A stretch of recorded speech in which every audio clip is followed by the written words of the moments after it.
live from Los Angeles, California. This is Cousin Showtime. So you might be wondering where the original host is. There's been sort of a coup or a takeover, and I'm willing to turn power back over to the next host under certain conditions. Number one, the Lakers are the greatest franchise in sports. Number two, the Lakers are the greatest organization in human history. And lastly, Showtime is the greatest thing that has ever existed.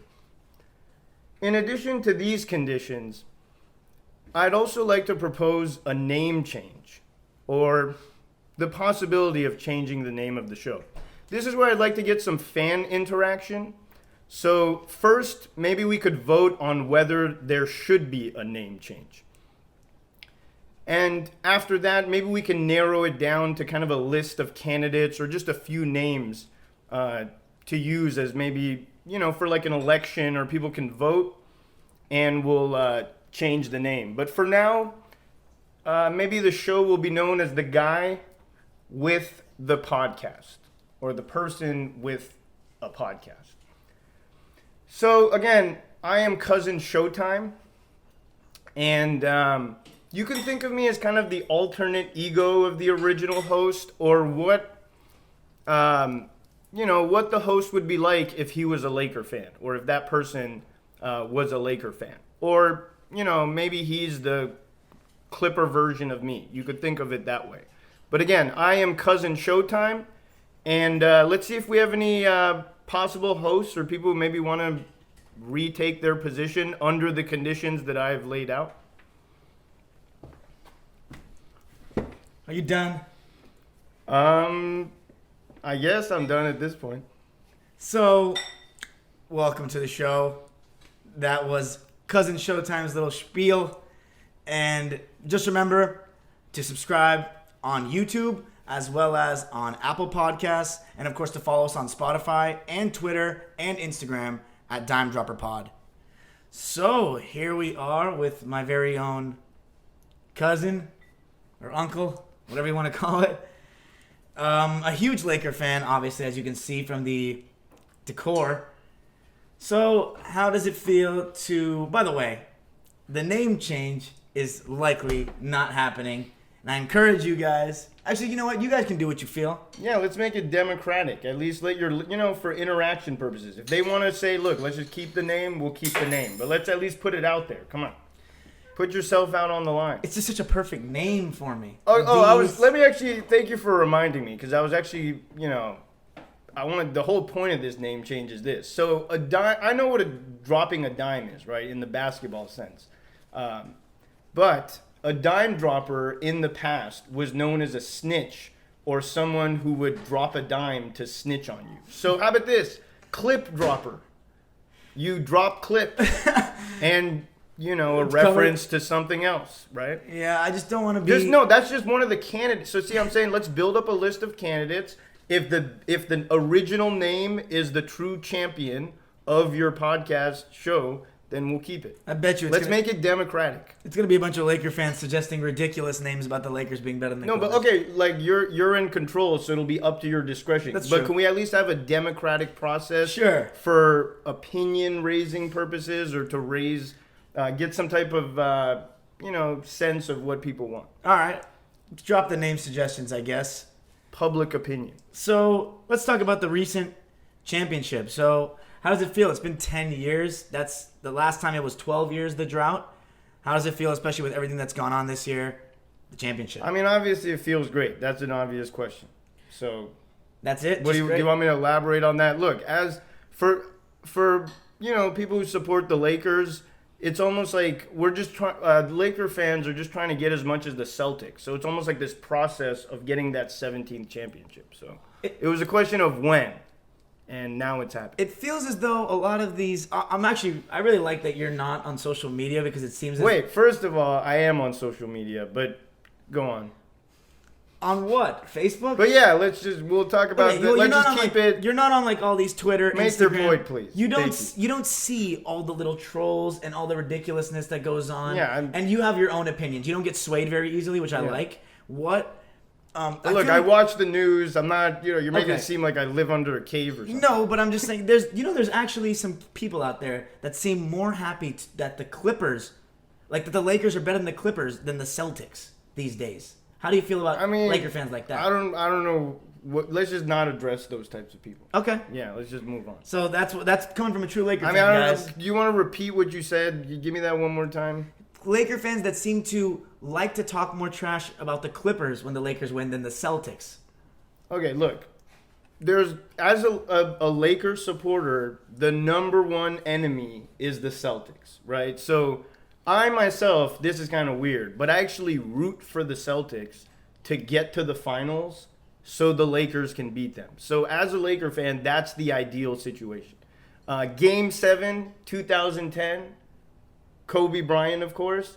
That was the greatest game that I have ever seen. So ideally, you want a climactic ending such as that. And again, it would have been nice to have a Lakers-Celtic bubble type showdown. It really would have added to the storied rivalry. But look, again, look, when it comes to, I don't want to make this about the Clippers, right? Let's just focus on the Lakers today. Ratings are going to go down when you start talking about the Clippers. This guy. No, I'm trying to use, some analysis here and research. But look, let me just establish myself as well in terms of my Clipper. I am a Clippers sympathizer, and when I think of the Clippers, I think of Mark Jackson, Ron Harper, and Danny Manning. So it's been a while that I've liked the Clippers, but I'm sorry to say this. I know you have a lot of Clippers supporters, but ideally this is what you want in LA. You want Lakers competing with the Celtics, right? You want that Lakers-Celtics rivalry. And then I like the Clippers as kind of, that 8th seed team or kind of the varsity JV dynamic, right? You can comment on that. Where you want the Lakers to win the championship, but you want the Clippers to kind of challenge and make it exciting. Where, they have young players. They're maybe an upset in the, maybe beat the second seed or the 3rd seed. So that's kind of what you want. You want if you're a true, if you like LA, you want all LA teams to do well. So you want Lakers to be good, and then the Clippers to be the JV team. The problem is the Clippers have started to contend for that varsity spot. They're not though. Laker fans like that are defensive. And look, I'll admit, until this 17th championship, I was a little worried too, right? But now it's kind of been reinforced, right? I mean, it's been reestablished. So now I hope the Clippers do well, right? You should want all LA teams. I just feel as though so many people have this hate in their heart for the Clippers, especially the younger people, because they're not used to. It's all about love. I feel like they've been love everyone. Everyone in the NBA. They've been used to, except the Celtics, of course. When they retire, you can kind of love them as announcers or analysts. While they're wearing that green. Again, green is my favorite color, which is another weird thing. But while they're wearing that green, the whole point is for the Lakers to beat them.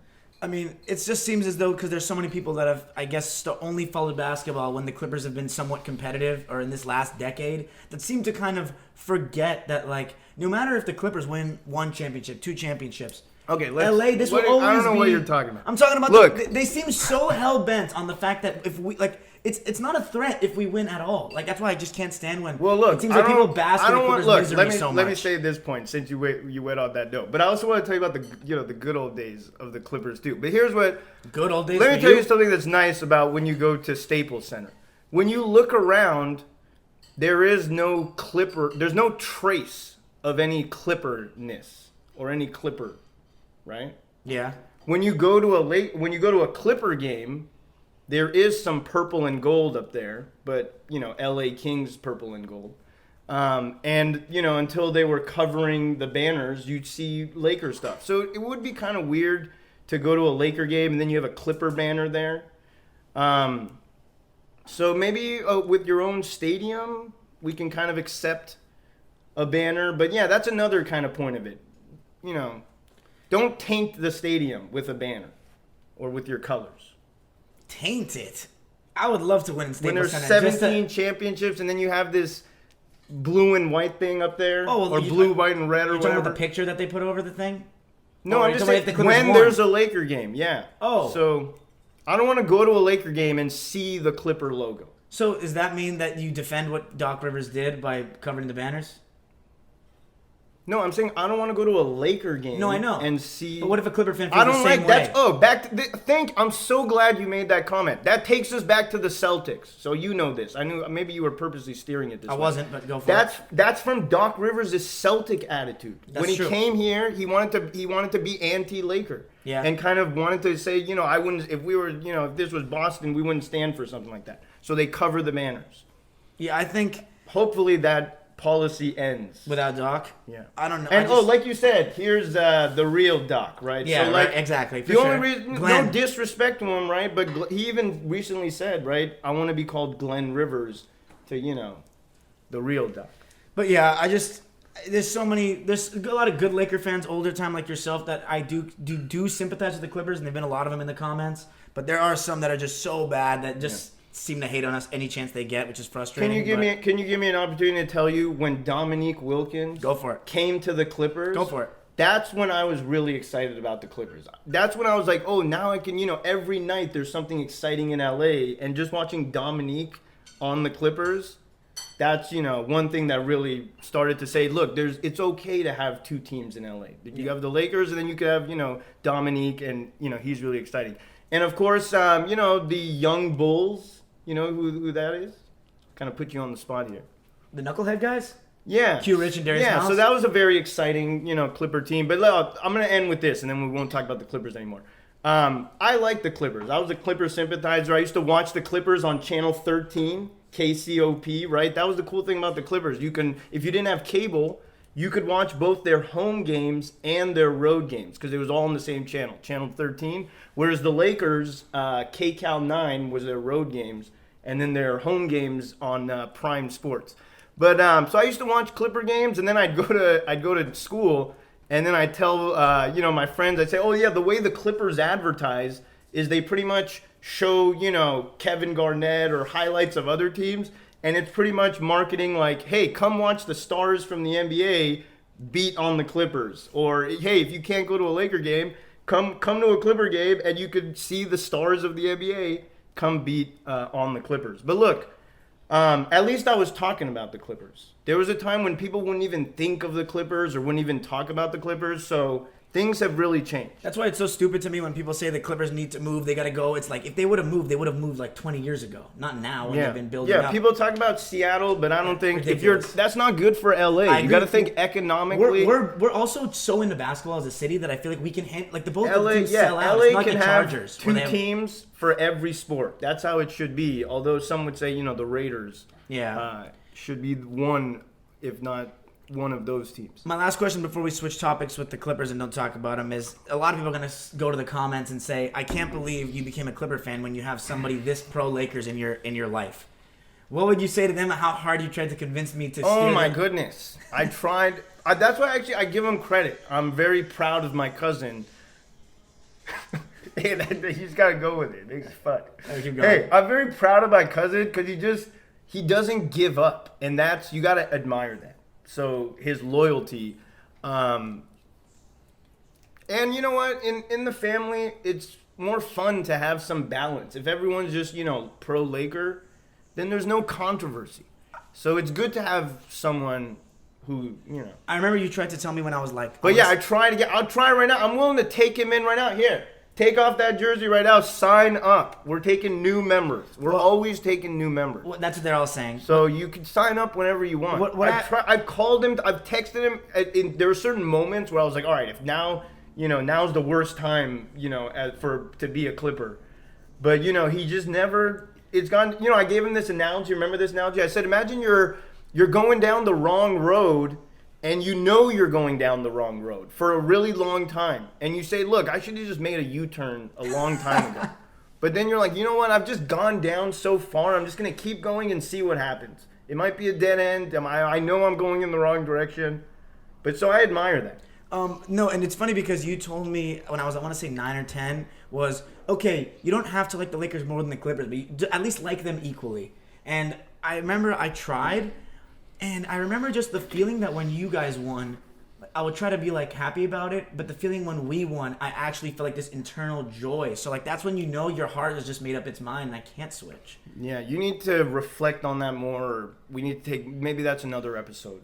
Oh, well, where we reflect on, maybe some other family issues that could be causing oh my goodness. this situation. Anyway, so let's go to what I want to know is, you always talk about all the greats that have played for the Lakers. And, for a long time, one thing I'm actually happy for you is I wasn't happy for most Laker fans when LeBron came because they disrespected him for so long. But you, even when he went to Miami, seemed to feel bad for all the hate he was getting. And, always kind of still were behind LeBron and how great of a player he was and didn't like to hate. So for you, I was actually really happy that you got LeBron. How do you feel as though he has cemented himself with the other Laker greats now that he has a championship, adding to the lineage of all the people? I know it's only one championship, but it's still a championship with the purple and gold. Yeah, all you got to do is win one with the Lakers, and especially when you've brought that, career reputation or those credentials that he had before.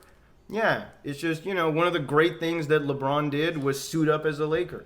And maybe he'll be, I know you're not going to like this, maybe he'll be remembered as a Laker. I think it's going to be Cleveland all the way, personally. Yeah, we'll see about that. So I guess But that's let me elaborate on that. It's it. karma. But look, this goes back to the Jordan days, right? This goes back to, you might regret disliking a player, and you just decide you should just not hate on greatness, as I said. So I like LeBron. But look, do you guys want me to tell you the moment when I started liking LeBron? I was saving this. I'll tell you the moment. Go for it. The moment I started liking LeBron was this game, a battle between him and Kobe. I know exactly what you're... Yes. 06 and you were there, weren't 99 to 98. I remember that. Right? So Kobe and LeBron were going back and forth, but in the end, the Lakers won, and they were doing an interview with a very young LeBron, and he pretty much said that was awesome. He put a positive spin on it. He just felt like it was cool for him to be going up against Kobe, and even though they lost, he was very classy during that interview. So it was at that moment I decided, I obviously I liked him before that, but it was that moment that I decided this guy can do no wrong, and moving forward, he's done a great job. So let's talk about on that hating greatness point. And let's talk about off the court. The guy is a great person. Yeah, nobody can deny that. And let's on that hating greatness thing. He built a school. Let's shift to, your earlier days watching the Lakers and how there was a drought for 12 years between Magic and Showtime's last title and then Kobe and Shaq. What were those years like in between relative to these last 10 years in terms of the drought of a title? And of course, you said Jordan, somebody who you didn't really like as much as a kid, and that's why you're so strong on this hating greatness, don't hate greatness viewpoint. So elaborate on that. The question is, what was it like to like the Lakers in the post-Magic? Yeah, and how was that? Obviously it was not nice in the post-Magic period, coming just because of, at that point you don't know if you're ever going to return to that greatness, or, at the time you don't know what the future of the Lakers might hold. They might never win again. You never know. But it was an exciting team. You had the term the Lake Show. Mm-hmm. But I think we're going out of order here. Where should we go to then? Showtime? We can. All right, so let's go to Showtime then. We always talk about, Kobe and how he was like a god in this city and how literally you can't really say a bad thing about him here because of how great he was. And I think a lot of younger people don't realize, a lot of younger Laker fans that, Kobe's by far their favorite player of all time and stuff, don't realize that Magic Johnson had the same, if not maybe even more of that level of King of Los Angeles in the 80s. What do you have to say to the younger fans that didn't get to see Magic's greatness, didn't get to see that he and Kobe are kind of on the same pedestal of that number one GOAT Laker? Yeah. What do you think about, Magic's, I don't want to say lack of appreciation from the younger generation, but what do you think they need to realize about his stature? Well, first, Magic himself named Kobe the greatest Laker ever. And, that's one of the great things about Magic. He's just a very nice, very humble, too humble, very humble person. Yeah, a team player. Yeah. But look, to me, the reason, I started out by saying, one of the conditions, you accepted the conditions. Showtime is the greatest. That is my favorite team to watch, for sure. No question. You being the host has been officially restored. But Showtime is the greatest thing ever, in my view, because it's team basketball, right? It's if you like basketball, you have to like Showtime. I'll just put it that way. Now look, But if you're a Celtics fan, I mean, look, a great thing was the rival. You know, one of the great things about the 80s was the rivalry between Boston and LA, in terms of just how they fit the teams. You know, the Lakers were this young, kind of fast, flashy right? team. Yeah, flashy but tough defense. Let's not forget about the defense. Let's not make it all flash. Yeah. They played tough D. That's what started the fast break. But then it was that run and gun, just pure excitement. On the fly, no look passes, right? Then you had the Celtics, who were shot makers, represented East Coast style basketball, toughness, and that's when the Lakers brought in Kurt Rambis to kind of match that toughness a bit. But look here, back, and then we'll kind of move forward with the Lake Show. What made the Lake Show exciting, or basically you had Nick, I'll just try to paint the picture for you. Nick Van Exel, Cedric Sabalas, and Eddie Jones. Imagine, fast break with Nick Van Exel, and then you got Eddie Jones and Cedric Sabalas, cutting towards the basket. Then he throws one of them a pass, and they fly in for a dunk. So it was kind of, that's what, Laker basketball or Showtime kind of continues in that way, with kind of that excitement. So that was an exciting team as well. It was kind of this young, upstart team, and this is what made it great, is when Magic came back to play with them and kind of revive that connection to Showtime, or even that continuity of Laker Showtime. But, sadly, I remember the day when Magic, announced. Yeah. That was a very sad day. But yeah, moving forward, I'll tell you one of the greatest moments at the Great Western Forum, in my view. I'll give you my view. Did you have any comment before I go through this story? I was any gonna comments, say, questions? I think people need to understand, because all Laker teams are exciting, right? Obviously, ideally you want a championship, but at the time, coming off of Showtime, that team was exciting to me, just because they were starting to compete again. Nick Van Exel hit some big shots in the playoffs.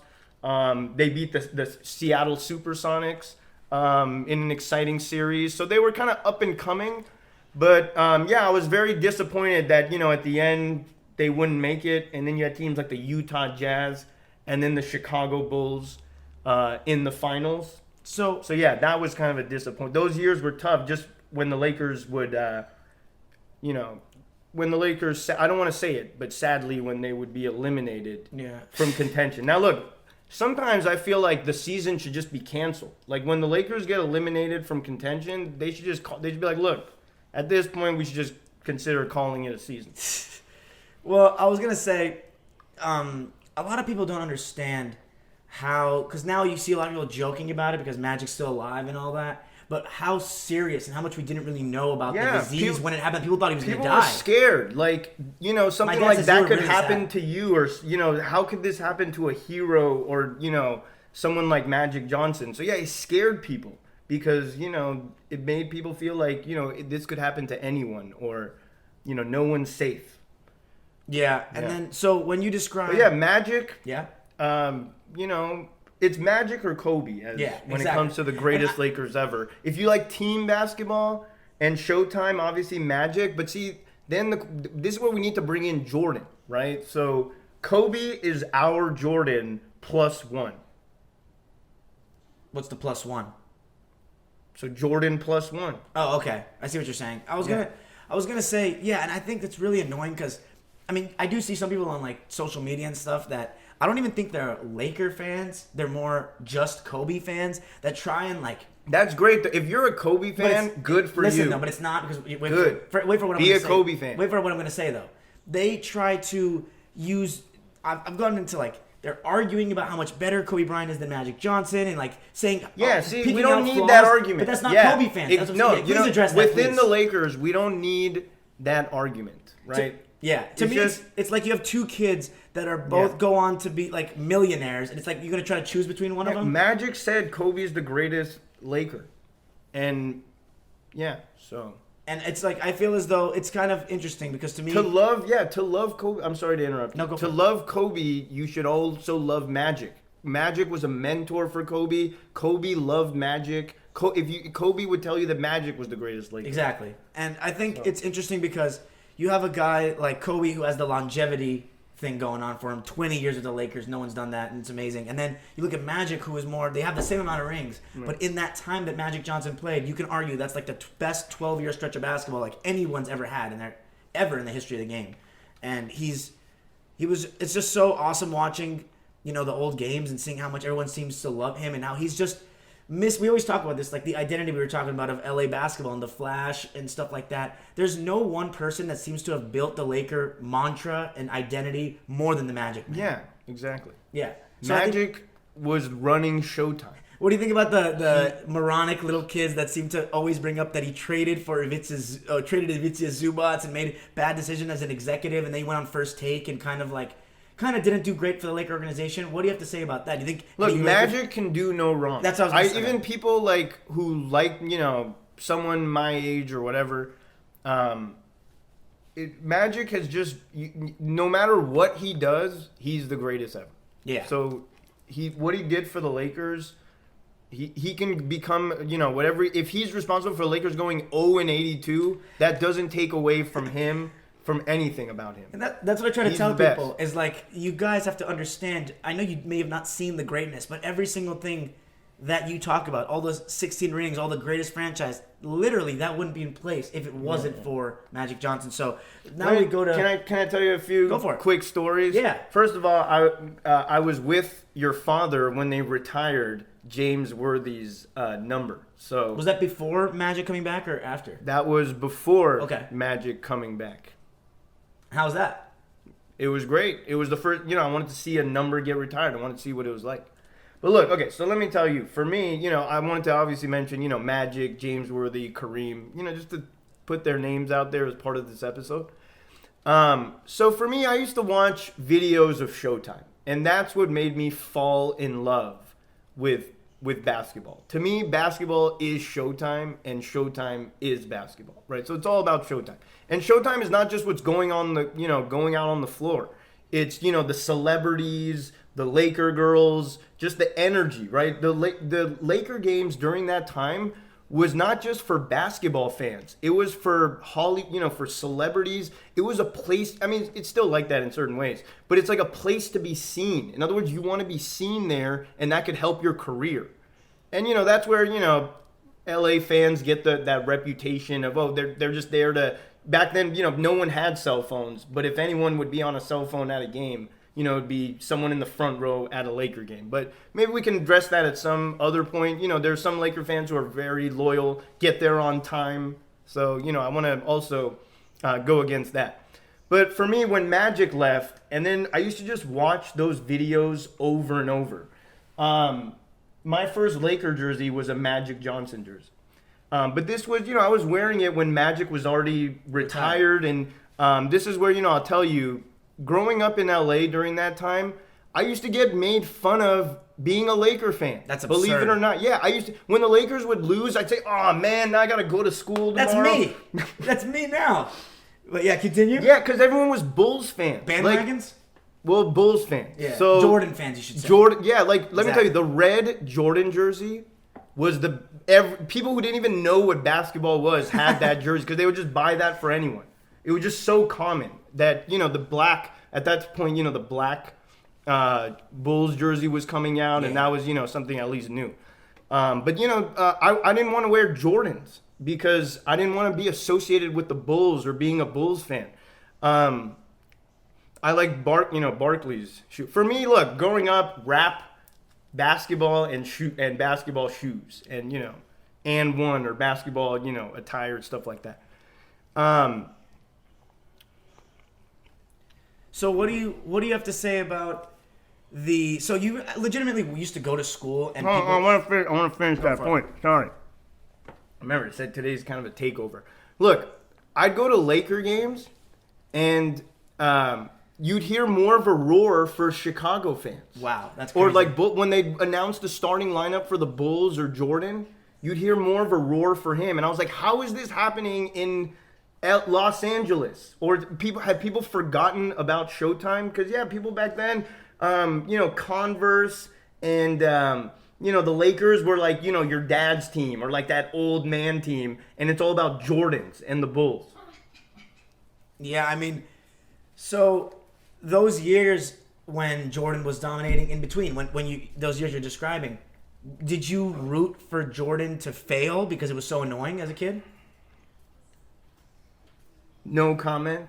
Okay. But fine. Take What it do as you a want? yes. What do you want? Yeah, take it, interpret it how you want it. It's not. I'm not trying to. I didn't like. Yeah, like I was upset when when Shaq and Kobe, would get knocked out of, the young Shaq and Kobe. Oh, I was talking about even before Shaq and Kobe. I was talking about Lake Show days. I didn't want to watch the basketball anymore. As soon as the Lakers were gone, and then the Jazz, and as a Laker fan, Karl Malone, obviously Bad not someone reputation. you. Yeah, so it's like now you got to pick between the Jazz and the Bulls. So it's not pleasant. So when Magic announced that he was coming back, and this was a year that, so you and your brother had season tickets for 2 years, 95 to 97, right? So how was that to be able to see that Lake Show team in 96, and then Magic announces that he's coming back while you have the tickets? Yeah, I mean, yeah, so my brother had season tickets, and it was really cool. You get to go to preseason games. You get to go to, media events, or you get to shoot, on the Great Western Forum floor. But yeah, it was exciting we wouldn't go to all the games, but we'd go to some of the games, and yeah, it was really exciting. But yeah, when there was talk that Magic was going to make this announcement, and then for me, it was literally like a dream. It was like after watching all those videos and trying to tell everyone, or literally like I wanted like a time machine so I could go back to the 80s. This was like a time machine. It was like being transported back to that time. So when Magic came back, yeah, I'll tell you about the first game. I was gonna say. So tell me But about the yeah, game it against was Golden so State. exciting. Yeah, I remember my brother saying our ticket values just skyrocketed or went up. So yeah, they were playing the Golden State Warriors. Magic was coming off the bench. It was the buzz in the arena that night was like at the Great Western Forum was like, they used to talk about the 80s days. Celebrities were starting to, because the Lakers were good, they were starting to compete again. So, celebrities were starting to come back. Also, I want to make sure to mention Sedale Threatt. So Sedale Threatt, a lot of Laker fans, he was backing up Nick Van Exel, but this guy was money, like from inside the 3-point line and even outside. But, that 20-footer, 18-footer, this guy, if he was left open, forget about it. But anyway, so these Lakers were really exciting. And then, yeah, Magic came back. And, yeah, the buzz, that night was like no other. I've heard you say you've been to a lot of games. That's like the most memorable game maybe you've ever been to, or at least up there with them? Well, yeah. I'll tell you the moment. Yeah, the moment when he came in. So the fans, it was just really loud, and the game got started, and, there was a buzz in the crowd, but no one was actually watching the game because they were just watching Magic or looking at the coach, Del Harris, to see if he would actually put him in. I'd never seen something like this, where imagine a game where everyone's watching the coach, and if the coach moves left or right or makes any motion or turns around, everyone gets hyped up and starts standing and cheering, and everyone sits down again saying, oh no, he's not going in yet. So, every time you'd look at the bench, it was almost like people were waiting for them. They said, look, just put him, they already were just waiting for the moment where he pointed at him so they could get up.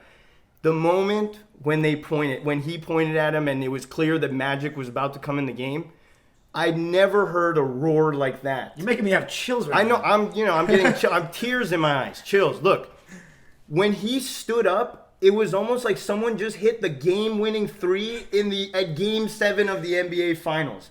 But it continued, right? As he stood up and walked towards the scorer's table, he just got louder and louder and louder until he actually checked into the game.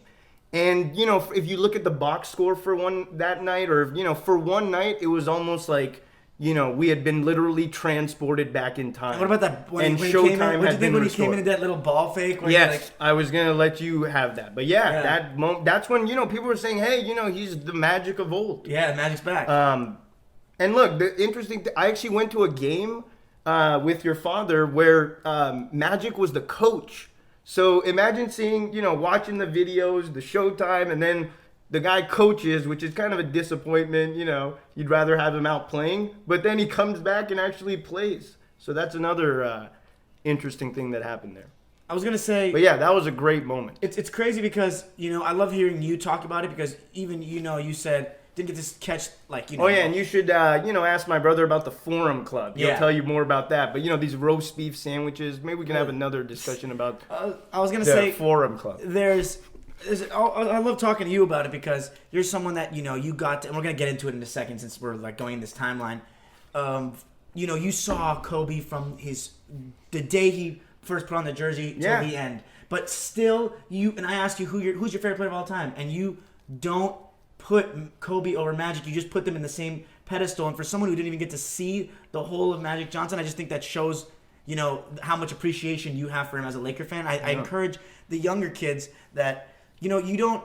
Everyone likes to have this kind of ignorant mentality, like, oh, I don't care about history. I didn't get to see it, but history affects the present. And in my opinion, if you're a Lakers or Celtics fan, and a lot of my followers are, you need appreciate, look, and cherish your history and who laid the groundwork. The Larry Birds, the McHales of the world, Magic, and everyone else. So let's go to that next season. What did you think about you guys getting Shaquille O'Neal, which really made you guys contenders, and then of course the trade that sent one of your favorite players, Eddie Jones, to Charlotte for Kobe, the young kid from Lower Merion? Wait, come on, wait. I'm gonna have to call you out on your own show. I'm sorry, for Vlade Divac. Thank you. I'm sorry, for Vlade Divac. I'm sorry. I was getting confused with the Glenn Rice trade. But Vlade Divac. Hey, let's shout out Glenn Rice. Any Laker should be shouted out. That won a championship? Anyone who suited up should be shouted out, but especially if you Smush were Parker? A star player on a championship team. Hey, come on, don't throw these curveballs at me. Smush Parker? Hey, the night the night Kobe scored 81 points. Yeah, I remember the night. Smush Parker, had the second amount of points, right? So then Kobe and Smush are in the record book for most points by a duo. Oh my goodness! So you're stretching for Smush Parker. See, that's the type of person Kobe. He'll 81 point you into the record book. Oh my, yeah, for sure. But I'm just saying, anyone you shout out. Yeah. Anyone who suits up in purple and gold. But let's rewind to Glenn Shaq. Rice. Glenn Rice, big time. What about Shaq? If you take any one of these people off the team, they don't win the championship.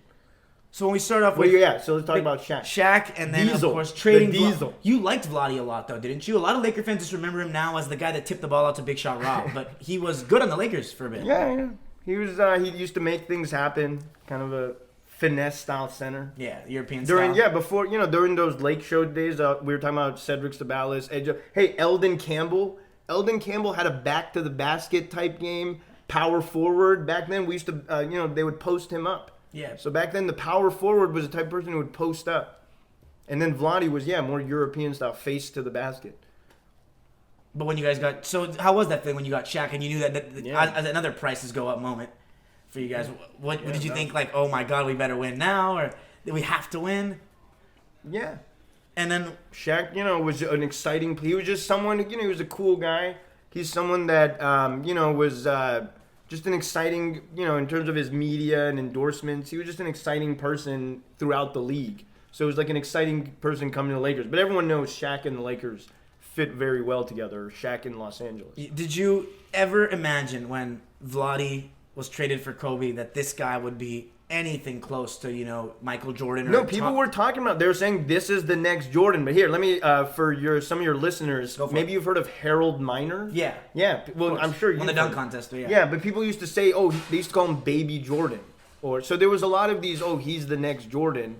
The thing is, this guy was the next Jordan plus one.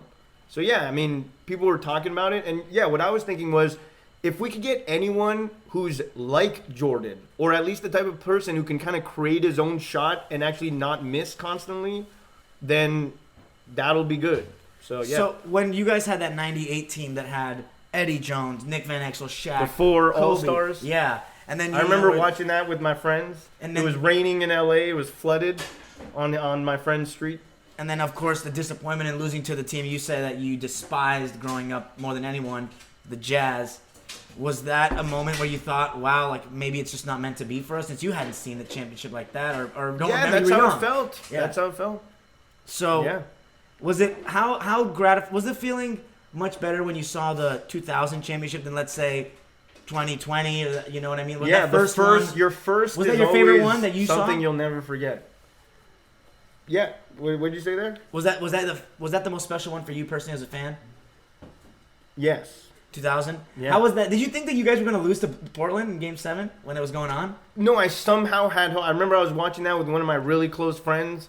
And yeah, we were on the couch watching that game and going into the fourth quarter, just because they had come back so many times. Yeah, I had a feeling they would somehow come back. Did you think that when Phil Jackson came that it was the Hey, guarantee? why don't you tell your story about the 2000 NBA Finals? Oh, I mean, okay, so basically I was at Game 2 of the Finals with him against the Pacers, but I was so young I don't really remember anything. You going Clipper style on here? But I remember I was at Game 2. I just remember guys in yellow shirts running around.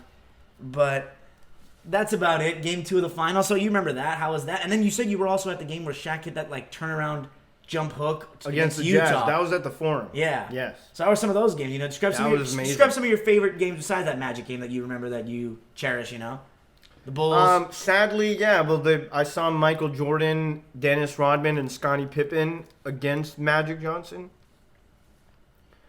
96 Bulls. I swallowed. Not doing this for theater, but I swallowed my gum. Game 7, Dodgers. Yeah. And man, if they come back from 3-1, that'd be a nice consolation for me. It won't fully replace the pain, but that would be insane. I've never gotten to say my team came back from 3-1. So yeah, watching that that Bulls game, I remember that. Just seeing Jordan play in person. But yeah, the Kobe games, Shaq hit that game winner. They're all great. How was the finals? Everything. I don't remember it. But there's so many great moments. It's hard to really narrow it down. But how was that finals game? Because I was too young to remember it. Yeah, I mean, it was loud. That's what I remember. It was so loud that the loudest you game don't want to ever bring been a baby into a stadium. Yeah, I don't know what they were thinking. No, I'm glad at least you checked in. I guess. It might have been a horrible moment for some, but at least you could say that you were there. Yeah. And so when you guys got Phil, did you think that would automatically be the next piece, or did you still have to say, I don't believe it until I see it? Yeah, that connection to the Bulls and, that Zen master. So, yeah, that really, put it together or sealed it. Or especially Kobe having Jordan's coach. Yeah. Kind of just sometimes symbolism is important. It's not just, So did you think when you won that first championship that the floodgates would open like that, or did you? You did. You knew that it was going to be the beginning of, because Kobe was just getting better, and Shaq. Then yeah, Glenn when Rice Shaq. for Eddie. What did you think about the Eddie Jones for Glenn Rice trade? Were you sad? I like Glenn Rice was an all-star, so you're getting an all-star caliber player, a sharpshooter. You like shooters. Yeah, and then 2001 going. What was it, 16-1 or 15-1? You almost, Shaq would be very disappointed. He'd say, "Hey, look, this guy was about to make a point about Shaq, and you interrupted and made him move on." Sorry, the Diesel, which going. is a great nickname for him because he was literally, he would just beast people. Look, when Shaq would gather his feet, if you could hang on him, and the question is, is he going to take you up with him and dunk it, or is he just, gonna put it in, or is he gonna finish the 3-point play? Yeah. But once he gathered his feet, there was no stopping him. And so how was that 2001 run? The 15-1, was that the greatest? Close to the basket, I should. Was that the greatest? Was that the greatest team you've probably ever seen? The which team? The best Laker team, 2001, when you won 15-1 in the playoffs. Yeah, if not for Allen Iverson, great, if you're a little guy, you gotta love him. He changed the game. Speaking of gives you hope. My brother used to say, "Don't take it inside. Little guys shoot jumpers." And then Allen Iverson showed that that's not good advice. Yeah. Go inside as much as possible. Then my brother's not gonna like this, but then sometimes he'd come and say, "Oh, I was off, or I wasn't making my shots. Sometimes I'm off, or my 3-pointer. I'm shooting threes, they're going in, but then during the game they're not going in." Yeah. That's why you need to go inside and get your points inside. Yeah, and then, so a lot of people talk about Allen Iverson stepping over Ty Lue and stuff like that, and obviously now Ty Lue's the coach of the Clippers. Do you think, was he good was he a decent contributor for that championship? Yeah. Do you think Laker fans should show him more love, even though now he's the coach of the Clippers, and next season will probably be, you could see the Clipper, he was a good Laker. Clipper-Laker playoff series for the first time maybe next year. Here's a good Laker. And then, Okay, so then you have the title that a lot of people like to talk about, and it's that famous series against Sacramento. Obviously, my sister was born around that time. Oh, no, not born. My sister was 2 years old, and you guys always talk about we were at the park for her birthday, and Robert Ory made that shot. So talk about. Well, I was watching that on TV, so I wasn't at the park. You weren't at the birthday? I remember that moment, and I was watching it Here? in my room. Oh, really? On television. Oh, then you weren't. Then my dad always says that everybody was at the park watching a little plugged-in TV. No, we need to like review our dates, but Okay, so we were on 01. but I was watching that game on TV. Okay, so then how In my room. How do you even get nerves after? I remember that moment. Do you even get nerves when you're trying to go for a three-peat? Or are you kind of like, oh, if we lose, we lose. It's the end of the. We come back next year, or were you actually really nervous about that? That moment. Yeah, because then people are gonna like the whole year. Everyone's been speaking against your team, and you want to prove them wrong and prove that your team deserves to continue to be the champion. But look, it started getting to a point where people were not interested anymore. So you after could the tell. three-peat? After the three-peat? Yeah, people were just hating or just it wasn't fun for the rest of the league anymore. But how did it feel for you though to have a three-peat after all the years you waited? You finally got what you kind of waited for. Yeah, it was great. Once you kind of get used to it, and then you just want more. And then so when you lost, I don't really hear much about this from Laker fans, obviously, because it's people don't talk about it. But how did you feel when they lost in 03? Was that a disappointment? You can go, you didn't break Jordan's back to back. Yeah. Or was it kind of just like, hey, we won 3 in a row. We'll come back. No, next it was year. disappointing. It was very disappointing. Do you remember much about that? Also, because for me, I was in a particular point in my life where it would have meant a lot if they would have won that year too. Yeah, we'll get into that. Yeah, So every year. And then I remember when I started getting into basketball, it was those. Oh, we should talk about. So actually, it's a good segue into So you and I, as you see in the back, anybody watching, we've got the Dr. J UMass jersey because both of us did go there, and you're the reason why I went. You recommended it so highly. So being around Celtics fans as a Laker fan, what was your initial feeling about being there and like the rivalry? Were you like, oh, this is gonna be fun, this is gonna be annoying? What did you think? Yeah, I liked it. It was So what did you think about great. that? What did you think about that community? Like, what was the difference in you love the geography in different places? What was the main difference you saw immediately from being over there than the West Coast? It's so different. Well, the trees. Yeah, I would start with the trees. Changing colors in the fall. We don't. Yeah, get. well, just the amount of trees. Yeah, the very green. woodsy areas. But yeah, the seasons. And overall, what people used to say, and a lot of my architecture. The architecture is older. A lot of my subscribers brick buildings. A lot of my subscribers are going to be wondering, like, UMass has tried really hard to, kind of downgrade the reputation that they had. The zoo was when you went there. Everybody's like the way you described it was just insane, so much fun, the greatest school ever, and all this stuff. So how amazing was it when you went? Yeah, relative to now? Did anything just go? But look, I feel like every school I went to, going back to high school days, they were like, all right, when this class graduates, we're going to clean things up, or this is the end of an era. From now on, we're going to clean things up. So maybe that's just, every school. They're always trying to, say, all right, this is the last straw. Yeah, they're gradually trying to clean things up. People seem to think that, the UMass is trying to push for more like the Ivy League kind of vibe these days, and not as much as the fun UMass could be anything it wants to be. So, yeah, good for, it should be everything. It should be the zoo, and it should be known as a great, academic school. Yeah, it is. You get a great education there.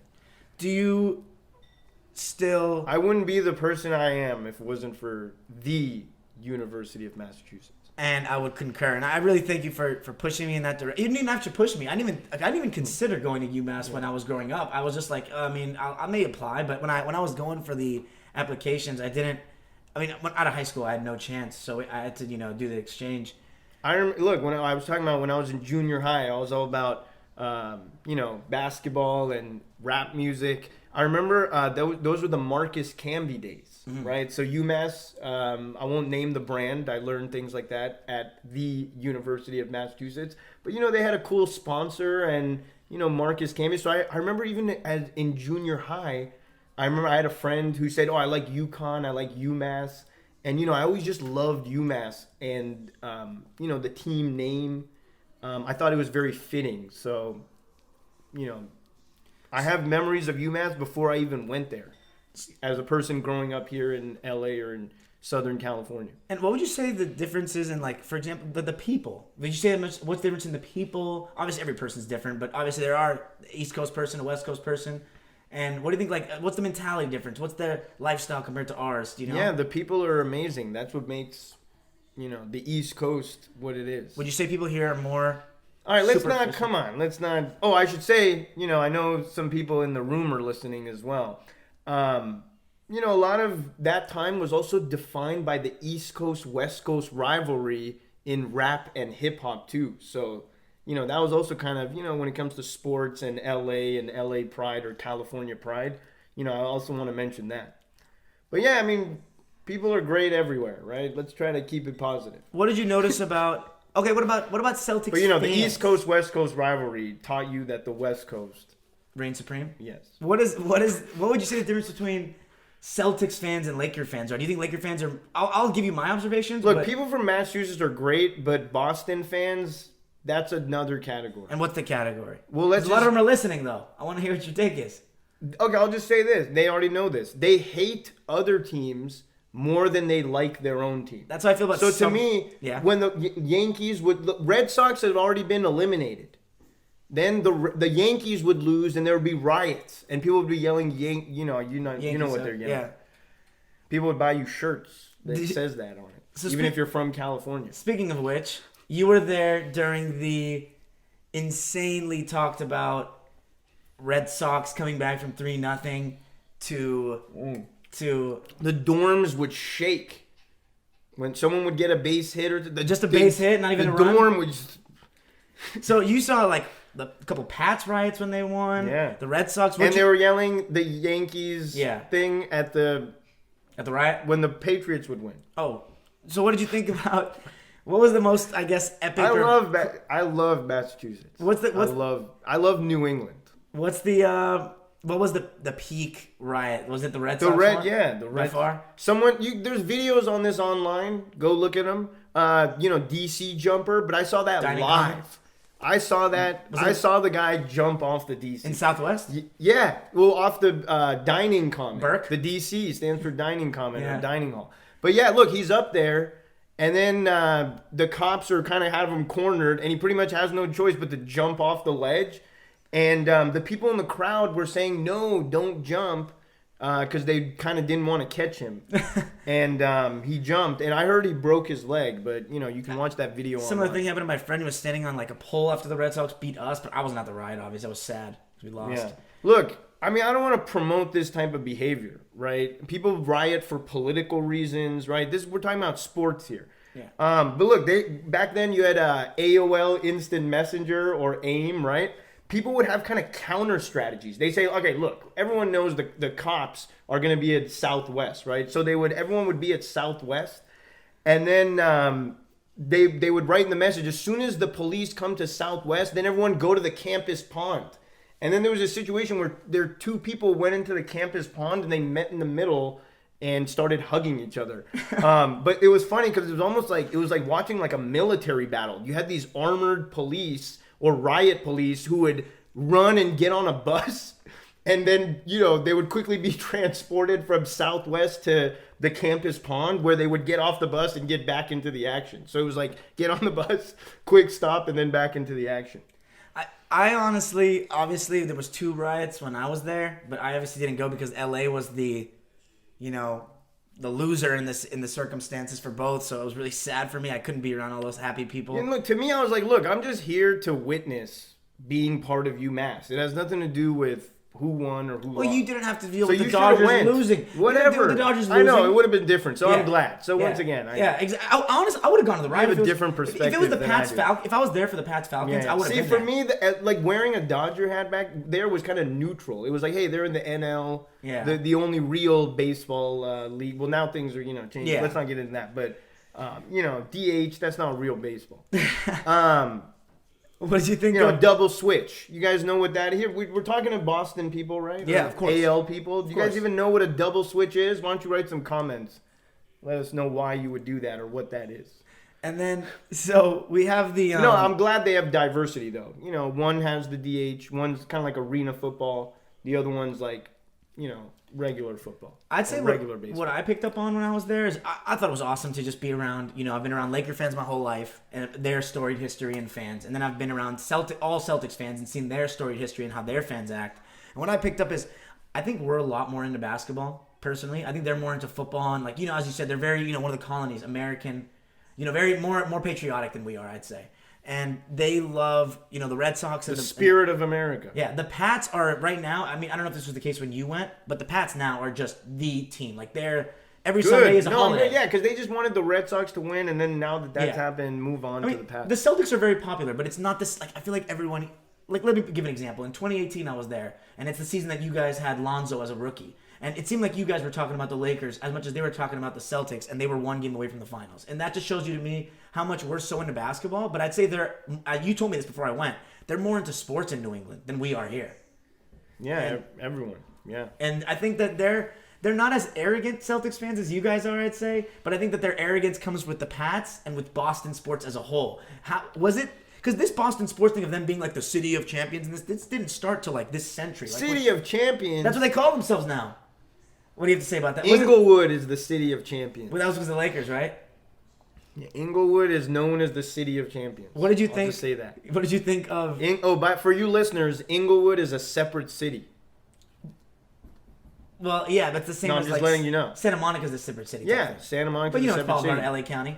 Yeah, it's part of LA County. Yeah. But I was gonna say, do you feel as though the Well, wait. Remember, the Clippers might move to Inglewood. they're going to apparently 2024 or something? Yeah, But we'll see if that name continues.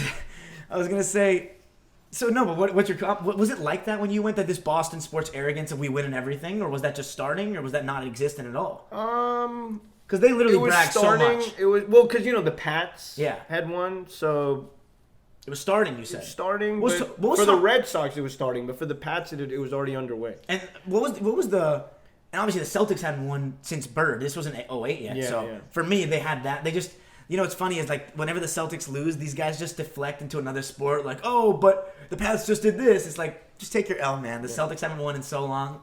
Speaking of Inglewood, I used to a lot of nights in the dorms. I remember watching Paul Pierce. Oh yeah, I was going to ask with about Celtics that. fans. So I was going to say I know you started off with this, but you're one of the most Celtics sympathizers of any Laker fan I know because of that New England connection. Because that area is special to us, no matter what, no matter how big the rivalry is and how much Boston sports can be annoying, we do still love the area. So you're very pro Paul Pierce, like in the whole D Wade Paul Pierce I thing. love Paul Pierce. Talk about I remember that. before I even went to Massachusetts, I remember someone saying, "I like the new look Celtics. I like Paul Pierce."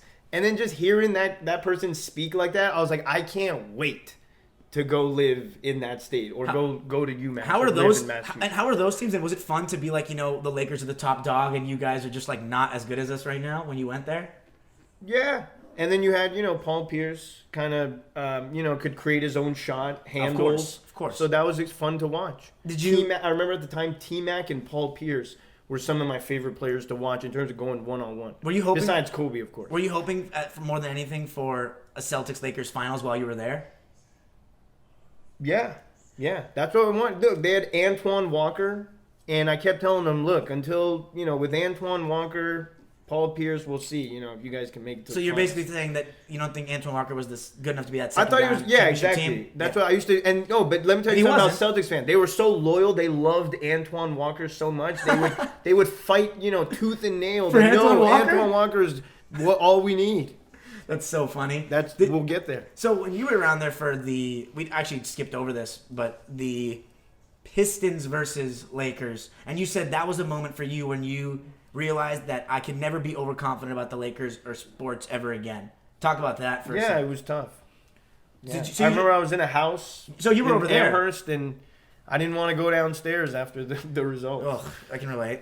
And the people in my house weren't even that into Basketball. Yeah. How did it feel to have? They just didn't like. They were just didn't like the Lakers, or just didn't want the Lakers to win. How did it feel? So once again, they hate more than they like their own team. How did you feel about Karl Malone being on the Lakers after all the years of despising him? Hey, but look, there was that game where he had his jersey ripped. Laker fans know what I'm talking about, or Laker supporters. Where I was like, you know what? After that game, you're a Laker now. But it was tough to accept him at first. Yeah, I was gonna say. But look, you know, you want the Lakers to always win, but some Laker fans, I imagine, might be happy that they never won. Yeah, and now it's gone to the point where there's been so many titles for Boston in the recent years, and they've just been so about how great they are at sports. But hey, they can have the sports. We know we're the number one destination for people to come, especially the stars in basketball. So that brings us to the dead area where I started getting into basketball, where it was what's it called? Where it was Kobe with absolutely nobody. Kind of, those guys were talking about smushing them. So obviously, was that another period where I remember you were more confident though? I vividly remember a car ride where you were like, the Lakers will come back to dominance again. We're just rebuilding now, because you had seen them rebuild. So you had this confidence that you would come back. And I remember around the time when you guys got Gasol. How did that feel when you saw Kobe have his own team after he had always been considered kind of Shaq's right-hand man, so to speak? And what do you think about when people try to diminish Kobe's legacy, saying, oh, he was kind of carried by Shaq or rode his coattails, so to speak? Well, you're posing two. Can we take these one by one? Because I'm trying to keep How do you feel about the Let's... Shaq, Kobe, people sliding Kobe for being Shaq's right-hand man? Okay. So, no, there were times when Kobe was, emerging as the star, and he, they were the best 1-2 punch of all time, arguably. I feel like people... So, they should both get credit. 1A, 1B. They have a revisionist history about it, though, I feel like now, especially with people that didn't watch those teams, that Kobe was just, because Shaq won all the finals MVPs, Kobe was just kind of clinging on for he was good, but he wasn't anything crazy. Yeah, most Laker fans at the time would say Shaq is clearly the best player on the team. But yeah, Shaq, there were moments where at the end of the game, Kobe was better. Yeah. How was Shaq's free throws? Was it annoying? Yeah. But look, I would say he's always getting you at least one every time. So you go into Shaq, you get one. You go into Shaq again, you get two. And sometimes he makes both, or like he said, he would always make them when it counted. But sometimes Kobe would just get hot, and then you don't really need Shaq anymore. So I guess then the conclusion, of the timeline is... the final, you finally got what you wanted after all the years. Lakers, Celtics. I remember watching that here with you. 2010 that was a great games. Was that the family moment? Honestly, would that rival that of 2000 maybe? In terms of a single game, and that was. Lakers Celtics was nothing else. For me, that was my first. But, in terms of the history of the Lakers, And were you able to... It's all about the Celtics. Did you still keep in touch with your UMass friends that you hit up after that? Like, we got you in the finals, or not really? On Facebook, I remember we used to go back and forth, but especially when the Lakers lost. To 08 and 08? Yeah, but, they weren't that into it. They, maybe one post. Yeah. Maybe you're getting a lot, people aren't, flooding... with comments. It was a different time. Whenever the Dodgers lost any of the games in the series of the Red Sox, I would get I know, you took memes and all this and stuff. Everything. Hey, it was bad. You got to entertain yourself somehow, right? But yeah, I think that we covered basically everything. That's a lesson in I think we should close it out with I don't know. I think this game might go into overtime. Okay, let's go into overtime. And speaking of overtime, we're thinking... it's up to you. You're the host now. I wanted to end with Since you accepted the conditions. I wanted to end with one thing. As we talk about... we could maybe we'll do some load management. Ugh. Sorry. I couldn't resist. We'll do some load management. We'll, What do you... We always talk about maybe 5 games later we'll get back into the evolution of how the game has changed, but also how broadcasting and this radio and TV, as you talked about, has changed. How was it listening to Chick Hearn and Stu all those? You don't get a better combo than that. People would use the analogy that he's like your grandfather, or sometimes people in LA know sometimes you fall asleep watching a Laker game, right, or growing up, and it's almost like he's like a grandfather who would put people to sleep in some ways in terms of people going to sleep. Obviously, he had the most exciting voice, but I just wanted to make that point. Imagine whose voice have most people in LA heard as they dozed off. Vin Scully. Vin Scully or Chick We've Hearn. been so Again, this is the problem with as you start speaking on radio, you start saying things and it doesn't come out right. It almost sounds like I'm saying, he puts you to sleep. But I was just trying to say like, people, people were listening to him all the time. That any moment you can imagine, his voice was in the background. But look, I'll tell you a little bit about him. He had the game streak, when he had, the consecutive game streak. Yeah. I remember going to that game where he was honored. That was another game where, I'd look at the calendar and I said, I have to be at that game. And then, so the simulcast. And then in LA, sometimes when they would play on national television, people would put Chick on the radio and then watch the game on television just because, they had to hear Chick. Chick is legendary. It's not my place. Right? Sometimes you ask me these questions, I have to answer like this. It's not my place to say how great Chick Hearn is, right? Everyone knows how great he is. So, what about Stu? He's the... Stu, of course. Chicken Stew, as they call it. Yeah. We've been so blessed in LA to have amazing play-by-play guys. You have, Stu Bob carries on Chick's legacy. Bob Miller. We have continuity. Yeah. Billy Mack, who called the 81-point game. It was meant to be. Yeah. And, you know who wasn't there that night? Joel Myers? Ah. You don't like that name? Here comes Kobe. Kobe for 3. Oh, my God. But no, we've been so blessed in LA to have so many great play-by-play voices. Bob Miller, Vince Scully, Ralph. Yeah. You even used to tell me the Vin Scully. With Vin Scully, sometimes it was like the inning would end. And, someone would hit a foul ball, and people would be like, oh, it doesn't matter. Can you get back to the story that you were telling? In other words, Vin would be telling the story. He used to know so much about players. And then you'd be so caught up in the story that you'd say, oh, well, don't even say anything about the game. I want to hear if you finish that story. I remember he'd say, oh, someone fouls it off, and then he gets back to the story. You used to always have jokes about even Ralph and Mike Smith, and he used to enjoy like the humor that used to go on with those two, like settle down, Mike Smith, or like Lawler's Law. Hey, look, since you brought that up, I was going to mention Bill Walton. What about as a player, or as a commentator, color commentator? Yeah, as a for the Clippers. Like he was very pro Clipper. Was he more than Mike? Do you like him better than Mike Smith? No, Bill Walton was entertaining, but one of the things, he was very pro Clipper. Like he was very hopeful. Like what kind of ridiculous statements would he make? Just some of the jokes my friends would make, in school. He would say things like, Michael Oluwakandi. Oh my God. He would say things like, if he could develop a left-handed jump hook, the Clippers will be a contender this year. Something like that. But that's what you need. No, especially you need need someone to like want to be there and want to promote it. I feel bad for Ralph Lawler for all the years that's what makes him great. Call games for that team. He deserves. Obviously he made You brought this up, but sometimes you would make some comments that got him in a little hot water. Let's just put it that way. Yeah, but gotta watch what you say sometimes. Overall, I think that's pretty good. You got anything else to end it off with? I had a great time. Time flew by. We had some nice scenery in the background as well.